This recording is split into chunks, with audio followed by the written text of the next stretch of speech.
هاغه دوړلې چې په بدر کې د یو بل سره او جنگیدلې ستاسو د پاره په هغه کې د عبرت یو نخوا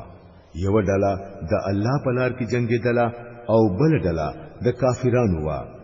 کتونکو د سر پستر ګلی دلا چې د کافرانو ډله د مؤمنانو د ډلې نه دوچند ده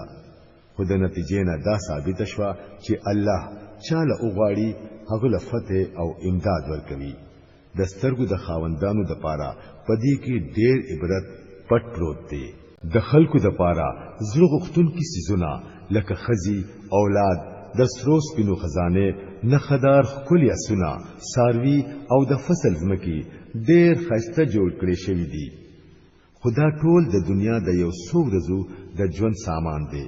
په حقیقت کې چې کم هم مقام دی هغه د الله سره دی اے نبی صلی الله علیه وسلم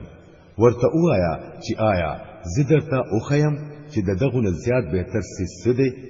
دا دی چې کم خلکو د تقوا لار اختیار کړه دا غوی د پاره تخپل رب سره باغونه دي چې لاندې بتري نهرونه بهيږي هلته به غوی ته همیشه ژوند حاصل وي پاکي بیبيانی با دا غوی ملګری وي او د الله رضا به ورته حاصل وي الله د خپل بندگانو په هر حرکت جوور نظر لري